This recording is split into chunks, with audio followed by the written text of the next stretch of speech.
Women India movement ವತಿಯಿಂದ ಇವತ್ತು ನಾವು ಮೈಸೂರು ಜಿಲ್ಲೆಯ ಎನ್.ಆರ್. ಪೊಲೀಸ್ ಸ್ಟೇಷನ್ಗೆ ಬಂದಿದ್ದೇವೆ. ಕಂಪ್ಲೇಂಟ್ ಕೊಡಲಿಕ್ಕೋಸ್ಕರ ಇವತ್ತು ನಾವಿಲ್ಲಿ ವಿಮೆನ್ ಇಂಡಿಯಾ ಮೂವ್ಮೆಂಟ್ ಮೈಸೂರು ಜಿಲ್ಲಾ ಕಮಿಟಿ ಬಂದಿರೋದು. ಒಂದು ಎರಡು ಮೂರು ದಿನ ಮುಂಚೆ ಒಂದು ಪ್ರೋಗ್ರಾಮಿನಲ್ಲಿ ಕಲ್ಲಡ್ಕ ಪ್ರಭಾಕರ್ ಭಟ್ ಅವರ ಭಾಷಣದಲ್ಲಿ ಬಹಳ ಕೀಳವಾಗಿ ಕೆಟ್ಟವಾಗಿ ಭಾಷಣವನ್ನು ಕೊಟ್ಟರು. ಏನಂತ ಹೇಳಿದ್ರೆ, ಮುಸ್ಲಿಂ ಮಹಿಳೆಯರಿಗೆ ದಿನಕ್ಕೊಂದು ಗಂಡ ಅಂತ ಹೇಳಿ ಬಹಳ ಕೆಟ್ಟ ರೀತಿಯಲ್ಲಿ ಅವರು ಭಾಷಣವನ್ನು ಮಾಡಿದ್ರು. ಇಷ್ಟು ನೀಚತನವಾಗಿ ಇವರು ಮಾತಾಡಿದ್ರಲ್ಲ, ಇಷ್ಟಾದರೂ ಸಹ ನಮ್ಮ ಕರ್ನಾಟಕ ಕಾಂಗ್ರೆಸ್ ಗೌರ್ಮೆಂಟ್ ಯಾಕೆ ಒಂದು ಆ್ಯಕ್ಷನ್ ತಗೋತಾ ಇಲ್ಲ? ಇದು ನಮ್ಮ ಪ್ರಶ್ನೆ. ಇಷ್ಟಾದರೂ ಸಹ ಮಹಿಳೆಯರ ಮೇಲೆ ಇಷ್ಟು ಅತ್ಯಾಚಾರ ನಡೆದರೂ ಸಹ ಯಾಕೆ ನೀವು ಒಂದು ಆ್ಯಕ್ಷನನ್ನು ತಗೋತಾ ಇಲ್ಲ ಅಂತ ನಾವಿವತ್ತು ಪ್ರಶ್ನೆಯನ್ನು ಮಾಡ್ತಾ ಇದ್ದೇವೆ. ನಮ್ಮ MLAsಗಳು ಎಲ್ಲೋ ಕೂತಿದ್ದಾರೋ ಅಂತ ಗೊತ್ತಿಲ್ಲ. ಕೇವಲ ಎಲೆಕ್ಷನ್ ಟೈಮಿನಲ್ಲಿ, ಓಟಿನ ಟೈಮಿನಲ್ಲಿ ಬಂದು ಇವರು ನಮ್ಮನ್ನು ಓಟ್ ಹಾಕಿ ಅಂತ ಹೇಳ್ತಾರೆ ಅಷ್ಟೇ. ತಿರ್ಗಾ ನಮ್ಮ ಮೇಲೆ ಏನೇ ಅತ್ಯಾಚಾರ ನಡೆದ್ರೂ ಕೂಡ ನಮ್ಮನ್ನು ಇವರು ಕೇಳೋದಿಲ್ಲ. ಗೃಹಲಕ್ಷ್ಮಿ ಇದೆಲ್ಲ ಅಂತ ಹೇಳಿ ಇವರು ಸ್ಕೀಮ್ಸ್ ಎಲ್ಲ ಕೊಡ್ತಾ ಇದ್ದಾರೆ. ಆದರೆ ಮಹಿಳೆಯರ ಮೇಲೆ ಇಷ್ಟೆಲ್ಲ ಅತ್ಯಾಚಾರ ನಡೆಯುವಾಗ ಯಾಕೆ ನೀವು ಮಾತಾಡ್ತಾ ಇಲ್ಲ? ಇಷ್ಟು ನಡೆದ್ರೂ ಸಹ ಈ ಮಾತಿಗೆ ತಕ್ಷಣವೇ ಅವ್ರನ್ನ ಕಲ್ಲಡ್ಕ ಪ್ರಭಾಕರ್ ಭಟ್ನ ಬಂಧಿಸಬೇಕಾಗಿತ್ತು. ಆದರೆ ಬಂಧಿಸಲಿಲ್ಲ. ಇದ್ದಲ್ಲದೆ ಏನು ಕೂಡ ಒಂದು ಇದ್ರ ಪರವಾಗಿ ಏನೋ ಒಂದು ಆ್ಯಕ್ಷನ್ ಕೂಡ ತಗೋತಾ ಇಲ್ಲ. ಆದರೆ ನಾವು ಹೇಳೋದಿಷ್ಟೇ ಏನಂತ ಹೇಳಿದ್ರೆ, ವಿಮೆನ್ ಇಂಡಿಯಾ ಮೂವ್ಮೆಂಟ್ ಎಲ್ಲರ ಹಕ್ಕಿಗಾಗಿ ನಿಂತಿರುವಂತಹ ಒಂದು ಸಂಘಟನೆ. ಈ ಒಂದು ಮಾತಿಗೆ ಕರ್ನಾಟಕ ಕಾಂಗ್ರೆಸ್ ಗೌರ್ಮೆಂಟ್ ಏನೇ ಒಂದು ಆ್ಯಕ್ಷನ್ ತಗೊಳ್ಳದೇ ಇದ್ದರೆ ಇವತ್ತು ನಾವು ಇಲ್ಲಿ ಬಂದು ಕಂಪ್ಲೇಂಟನ್ನು ಕೊಡ್ತಾ ಇದ್ದೇವೆ. ಒಂದು ವೇಳೆ ಇದಾದರೂ ಕೂಡ ನೀವೇನೇ ಒಂದು ಆ್ಯಕ್ಷನ್ ತಗೊಳ್ಳದೇ ಇದ್ದರೆ ಇಡೀ ಮಹಿಳೆಯರು ನಾವು ಬೀದಿಗೆ ಇಳಿದು ಒಂದು ಪ್ರತಿಭಟನೆಯನ್ನು ಮಾಡ್ತೇವೆ. ಎಲ್ಲಿವರೆಗ ನಮ್ಮ ಹಕ್ಕು ನಮಗೆ ಸಿಗೋದಿಲ್ವೋ, ಮಹಿಳೆಯರ ಮೇಲೆ ಏನು ಇವರು ಕೀಳವಾಗಿ ಮಾತಾಡಿದ್ದಾರೋ ಇದರ ಪರವಾಗಿ ಅವರು ಮಹಿಳೆಯರ ಹತ್ರ ಕ್ಷಮೆಯನ್ನು ಕೇಳಬೇಕು. ಎಲ್ಲಿವರೆಗ ಇದ್ರ ಪರವಾಗಿ ಆ್ಯಕ್ಷನ್ ಈ ಸರ್ಕಾರ ತಗೊಳ್ಳೋದಿಲ್ವೋ ಅಲ್ಲಿವರೆಗ ನಾವು ಇವತ್ತು ನಾವು ಕಂಪ್ಲೇಂಟ್ ಕೊಟ್ಟಿದ್ದೇವೆ. ಆದರೆ ಏನು ಆ್ಯಕ್ಷನ್ ತಗೊಳ್ಳದೇ ಇದ್ದರೆ ನಾವು ಪ್ರತಿಭಟನೆಯನ್ನು ಮಾಡ್ತೇವೆ. FIR ಆಗ್ತಾ ಇದೆ, ಎಲ್ಲ ಕಡೆಯೂ FIR ಆಗ್ತಾ ಇದೆ. ಕೇವಲ FIR ಆಗಿದ್ರೆ ಸಾಲದು, ಅವ್ರನ್ನ ಆದಷ್ಟು ಬೇಗ ಬಂಧಿಸಬೇಕು. ಬಂಧಿಸಿ ಅವ್ರಿಗೆ ಆಗಬೇಕಾದಂತಹ ಶಿಕ್ಷೆಯನ್ನು ನೀವು ಕೊಡಬೇಕು. ಅದು ಬೇಕಾಗಿರೋದು. ಕೇವಲ ಈ ಕರ್ನಾಟಕ ಗೌರ್ಮೆಂಟು ಮಹಿಳೆಯರಿಗೆ ಇಂಥ ಸ್ಕೀಮು ಅಂಥ ಸ್ಕೀಮ್ ಅಂತ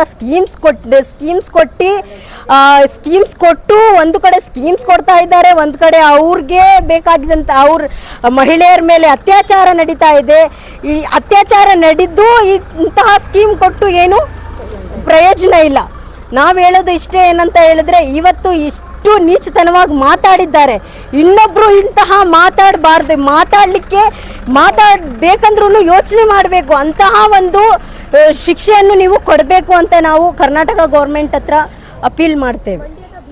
SDP Mysore district secretary Fardeen Ahmed, जैसा कि आप देख रहे हैं, आज वुमेन इंडिया मूवमेंट और SDP से नरसिम्हा राजा पुलिस स्टेशन थाने आकर हम हिंदू जागरण वेदी के स्टेज पर जो RSS की हिंदुत्व जहनीत रखने वाला कल्लाड़कर प्रभाकर भट्ट ने जो एक गंदी जहनीत, एक गंदी सोच रखकर जिस तरह मुस्लिम ख़वातीन की तौहीन की है और कर्नाटका की रियासत के अमन को बिगाड़ने के लिए, एक दंगा फसाद का माहौल बनाने के लिए जिस तरह माहौल को ख़राब करने की बात की है, उसके ख़िलाफ़ यहाँ पर एक FIR दर्ज करने के लिए हम आए हैं।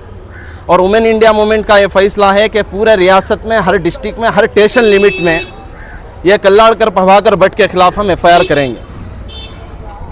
इसी के साथ हमारी जो रियासती हुकूमत है, कांग्रेस गवर्नमेंट और सिद्धरामैया, जिसे अवाम एक सेक्युलर CM मानती है, एक सेक्युलर मसीहा मानती है, हमारा उनसे सवाल है, जब ये प्रोग्राम से पहले ये हिंदू जागरणा वेदिके के लोग श्रीरंगपट्टन में जगह जगह रैलियां निकालकर स्लोगन्स, अनकॉन्स्टिट्यूशनल स्लोगन्स बोलकर फिरते थे, उस वक्त social democratic party of India के स्टेट प्रेसिडेंट जनाब अब्दुल मजीद साहब, स्टेट जनरल सेक्रेटरी जनाब भास्कर प्रसाद साहब मंडिया डिस्ट्रिक्ट में आकर एक प्रेस कॉन्फ्रेंस किए। प्रेस कॉन्फ्रेंस के साथ साथ एक प्रोटेस्ट किया, एहतजाज किया और कर्नाटका पुलिस को, मंडिया पुलिस को, मैसूर पुलिस को हमने जाकर मेमोरेंडम देकर ये बताया कि ये लोग माहौल को बिगाड़ने की कोशिश कर रहे हैं। आप वहाँ पर जो वहाँ के लोकल हिंदू लोग हैं उनको प्रोग्राम करने का मौका दीजिए। ये हिंदू जागरणा वेदिके के स्टेज पर जो प्रोग्राम हो रहा है ये गलत है, ये कर्नाटका के अमन को बिगाड़ने की कोशिश है। हमने पहले ही इनको बताया था। बावजूद इसके हिंदू जागरणा वेदिके के लोगों को वहाँ पर प्रोग्राम करने की परमिशन दी। अब जब परमिशन दी, उन्होंने अनकॉन्स्टिट्यूशनल जब वहाँ स्लोगन्स पुकारे तो उनके ऊपर क्यों लाठीचार्ज नहीं हो सकती? ये पुलिस से भी हमारा सवाल है। उनके ऊपर क्यों सुमोटो केस दाखिल नहीं किया जा सकता? यह कर्नाटका सरकार से भी हमारा सवाल है। कर्नाटका सरकार हुकूमत में आने से पहले अपने मैनिफेस्टो में कहा था कि जो भी अनकॉन्स्टिट्यूशनल बात कहेंगे, जो भी रियासत के अमन को बिगाड़ने की बात करेंगे, जो भी हिंदू मुसलमान में नफरत फैलाने की बात करेंगे, डेमोक्रेटिक से हटकर बात करेंगे, हम उनको अरेस्ट करेंगे। ऐसे संगठनों को हम बैन करेंगे। खुसूसन कर्नाटका के रियासती जो हमारे सीएम हैं सिद्धरामैया ने यह कहा था कि हम बजरंग दल को बैन करेंगे। अपने मैनिफेस्टो में दिया था। कर्नाटका की हुकूमत इनकी सरकार आई और पूर्ण बहुमत के साथ आई, उसके बावजूद बजरंग दल को बैन नहीं किया गया। तो हमारा डिमांड है कि ऐसे कलाकार प्रभाकर भट्ट जो एक हिंदुत्व जहनियत रखने वाला, जो जिसके जिस्म में, जिसके दिल दिमाग में फैशिज्म के कैंसर के जरासीम भरे हुए हैं, ऐसे शख्स को यहाँ पर सुमोटो केस डालकर उसे फौरन अरेस्ट करना चाहिए और उसे जेल डालना चाहिए। उसे गुंडा एक्ट उसके ऊपर डालना चाहिए और उसे तड़ी पार करना चाहिए। कर्नाटक में उसे रहने ही नहीं देना चाहिए। जो कर्नाटका की अमन को बिगाड़ने की कोशिश कर रहा है उसे फौरन यहाँ से तड़ी पार करना चाहिए। हमारा सवाल है, इस हुकूमत में आपको आने के लिए 30% से ज़्यादा मुसलमानों ने वोट दिया है। हमें तुम्हारे गृह लक्ष्मी के 2000 की ज़रूरत नहीं है। हमारे मुस्लिम औरतों को सबसे ज़्यादा उनकी डिग्निटी की ज़रूरत है, उनकी इज्जत की ज़रूरत है। अब जब उनकी इज्जत पर सवाल उठाया जा रहा है तो कर्नाटका गवर्नमेंट अपने हाथों में चूड़ियाँ पहन कर क्या बुज़दिली का मुजाहिरा कर रही है? ये हमारा हुकूमत से सवाल है। हम सवाल करना चाहते हैं और हम वार्निंग देते हैं कर्नाटका सरकार को कि अगर जल्द से जल्द ये कलाकार प्रभाकर भट्ट को अरेस्ट नहीं किया गया तो जिस तरह हम हर स्टेशन लिमिट में जाकर एफआईआर कर रहे हैं, इसी के साथ आने वाले दिनों में कल परसों सब हमारे वुमेन इंडिया मूवमेंट की जानिब से उल्लाल में, मंगलूर में सब एक एहतजाज भी होने जा रहा है। हम हर डिस्ट्रिक्ट में उसके खिलाफ एहतजाज करेंगे, कर्नाटका सरकार के खिलाफ एहतजाज करेंगे, कर्नाटका की सरकार की खामोशी के खिलाफ एहतजाज करेंगे। अगर ज़रूरत पड़ेगी तो कर्नाटका की हर गली को हम शाहीन बाग बनाकर हम एहतजाज करेंगे। जब तक के ये कलाकार प्रभाकर भट्ट को अरेस्ट नहीं किया जाएगा, हमारी जद्दोजहद बाकी रहेगी, हमारी कोशिश बाकी रहेगी। हर तरीके से, कानूनी तरीके से, एहतजाजी तरीके से हम ये हुकूमत पर दबाव डालेंगे। जब तक कलाकार प्रभाकर भट्ट को अरेस्ट नहीं किया जाएगा हम खामोश नहीं बैठेंगे। इसी के साथ हमारे जो मुस्लिम एमएलएस हैं, कांग्रेस गवर्नमेंट के जो 9 मुस्लिम एमएलएस हैं, मेरा उनसे भी सवाल है और आवाम से मैं पूछना चाहता हूं, कहां है आपके मुस्लिम एमएलएस जिनका बर्थडे करने से आप थकते नहीं, जिनकी जय जयकार करने से आप थकते नहीं, जिनको जिंदाबाद जिंदाबाद के नारे जिनके पीछे पुकारने से आप थकते नहीं? ऐसे वक्त में जब कौम को, कम्युनिटी को ज़रूरत पड़ती है, कम्युनिटी के डिग्निटी के ऊपर सवाल उठाया जाता है, कम्युनिटी के औरतों के ऊपर इल्ज़ाम लगाया जाता है, उनकी डिग्निटी को धक्का पहुंचाया जाता है, तो ऐसे वक्त में कम अज़ कम कर्नाटका सरकार तो बात नहीं कर रही है, हमारे मुस्लिम एमएलएस भी क्या बात नहीं कर सकते? उनसे भी हमारा सवाल है और उनसे भी हमारा रिक्वेस्ट है कि इस मुद्दे पर विधानसभा के अंदर चर्चा होना चाहिए और यह कलाकार प्रभाकर भट्ट को इस रियासत से तड़ी पार करने के लिए ये हमारे जो मुस्लिम एमएलएस हैं असेंबली में चर्चा कर इसके ऊपर काम करना चाहिए। अस्सलाम वालेकुम वरहमतुल्लाहि वबरकातुहू।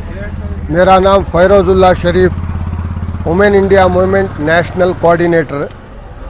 आज बड़े अफसोस के साथ ये कहना पड़ रहा है, आप देख रहे हैं कि औरतें, ये तमाम लोग घरें छोड़कर पुलिस स्टेशन के पास आकर कंप्लेंट देने पर मजबूर हो चुकी हैं, क्योंकि एक 3 दिन पहले मंड्या डिस्ट्रिक्ट के अंदर प्रभाकर भट्ट ने एक ऐसा गंदा अल्फाज इस्तेमाल किया है कि हम सोच नहीं सकते।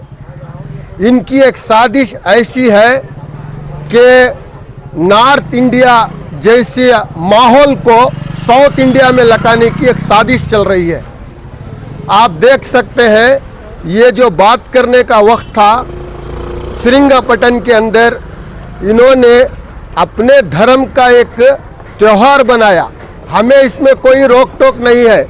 हर इंसान को अपने धर्म पर रहने का पूरा हिंदुस्तान संविधान में इख्तियार है और रह सकता है, मगर अपने धर्म के प्रोग्राम के अंदर दूसरे धर्म को ठेस पहुंचाने का काम ये हिंदू लोग नहीं कर रहे हैं, आरएसएस के गुंडे कर रहे हैं। और जो प्रभाकर भट्ट ने अपने स्टेटमेंट में कहा है कि मोदी सरकार आने से पहले हिंदुस्तान की मुस्लिम औरतों को हर दिन एक एक मर्द मिलता था करके, इतनी गंदी सोच मैं समझता हूँ इंसान नहीं रखता, हैवान रखता है, क्योंकि हैवान की ही ऐसी हरकत रहती है। और ये कहते हैं कि मोदी सरकार आने के बाद मुस्लिम औरतों को हक मिला है। ऐसी गंदी साजिश और ऐसी गंदी सोच रखने वाले प्रभाकर भट्ट को हम लोग पूरे कर्नाटक की तमाम अवाम अपील करती है कि जल्द से जल्द अरेस्ट किया जाए और उनके ऊपर कड़ी से कड़ी कार्रवाई की जाए। और कर्नाटक की वुमेन इंडिया मूवमेंट ने, स्टेट कमेटी ने ये डिसीजन लिया है कि मंगलूर के अंदर हर मोहल्ले में एक पूरे बड़े पैमाने पर एहतजाज करेंगे जब तक कल्लड़ का प्रभाकर भट्ट को अरेस्ट नहीं किया जाएगा। वुमेन इंडिया मूवमेंट की ये कार्रवाई चलती रहेगी।